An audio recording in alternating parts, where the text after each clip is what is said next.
Hi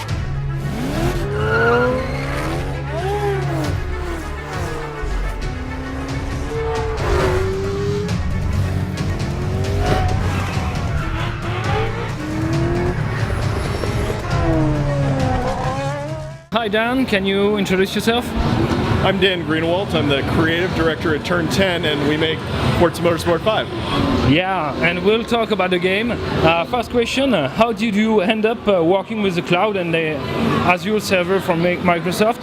Tell us about the story behind your work with the cloud. We started on Forza 5 in about a year before we shipped Forza Motorsport 4. And really that was when the Xbox architecture team was meeting to decide what Xbox One would be. So we were talking to them about what we thought the vision of next gen would be. And that would be for a racing game, 1080p, 60 frames per second, having the materials, the imperfections of the cars, but also cloud compute. We had a vision for AI that was more human.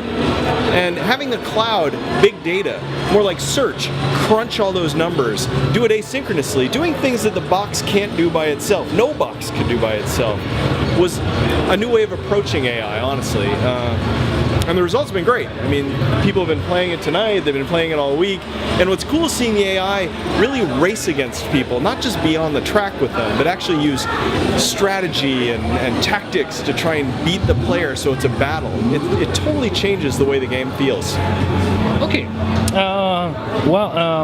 Another question about the cloud, a question that many players have thought about it. What will happen if I don't connect my Xbox One to the internet? What will be the differences in terms of experience? Well, every time you connect to the internet, we're going to download more updated drive avatars. So you don't have to connect all the time, but if you want the most updated drive avatars, you should connect. Also, every day you log in, you're going to get money for the in-game credits for the way your drive avatar was driving against your friends and family. So there's Rivals mode, where it's asynchronous play, there's multiplayer, there's curated paint jobs. So the truth is, the game is fantastic whether you're connected or not. The things we're doing in physics, honestly, just weren't possible on last-gen hardware. But if you want to get the most out of the game, these features that are truly connected, very social, being connected actually is always going to make the game better. Okay. Well, now we'll try to talk a little bit about the controller because we tried it later on and it was amazing. Tell us how did you put the new controller into the game and what are the best features you use into the game with this controller and the impulse triggers?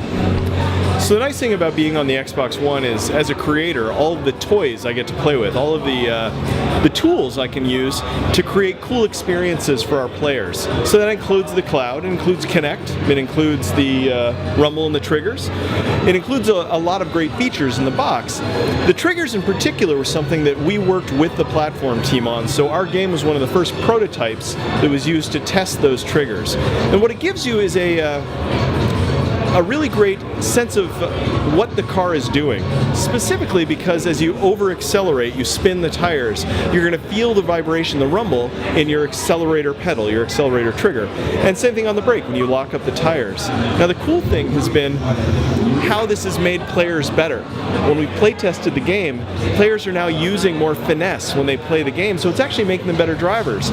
We didn't add it for that reason, we added it for immersion, and it turns out it actually makes them better at the game. Okay, how will you use smart glass in Forza 5? Well, so as I mentioned, there's a lot of different tools at our disposal to really make the games better. And the creators choose which ones we want to really expose. So we've focused on the cloud, and we focused on things like the triggers.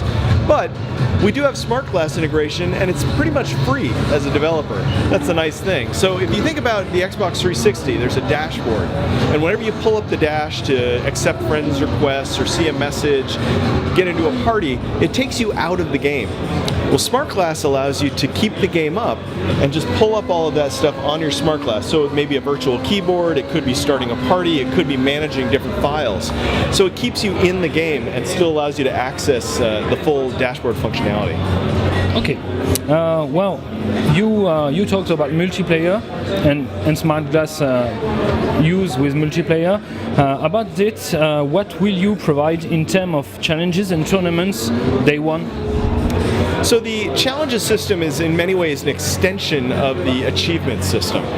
And the thing I expect once players start getting in with the challenges is that it's going to get a mind of its own. We're going to find that players like this and don't like that. So we have challenges that start out in day one. That includes challenges that are community based, so all of us together logging a certain number of miles. We have different types of challenges, and my expectation is it's going to change how people play, but I don't know exactly how. The great thing about the system is we can change it all the time, and we get great telemetry on how people are playing. So my hope, my expectation, is we've got a great group to start off with, but I want to watch how people play it. Just like achievements took off like wildfire at the start of Xbox 360, I think the challenges are going to do the same thing. Okay, one last question about the game, and what was your greatest challenge in making the game? In all these years, what was your greatest challenge? This was by far the most ambitious title we've ever made. The team's been together for 10 years. We have a lot of great process. We have a lot of veterans that have been doing this a long time. But if you think about what Forza Motorsport is, it's the flagship epic simulator. And that's never been delivered at the launch of a console before. Usually there's racing games, good racing games, but 200 cars, 40 ribbons, having the livery editor, having curated content, AI delivered from the cloud, 1080p, 60 frames per second, groundbreaking physics. The game is huge and it's pushing innovation all over the place. So what's been hard is actually delivering what our fans demand of us. You know, if you think about Forza Motorsport 2, it was on the Xbox 360 and it launched a year and a half after the launch, and it had 12 environments. We delivered a game that is bigger than Forza Motorsport 2, but we did it at the launch. And it's all rebuilt hard, you know, all of these tracks had to be rebuilt, the cars had to be rebuilt. You know, all of this is built for the next gen. I didn't want to port over old content. Our fans demand more, and they deserve more, to have next gen content. All the doors open on the cars, you can get inside, look around, cockpits with reflections, 3D grass, tracks that are accurate to a sub-centimeter level of accuracy. That's what the next generation is all about, and that's what Forza Motorsport 5 gives you.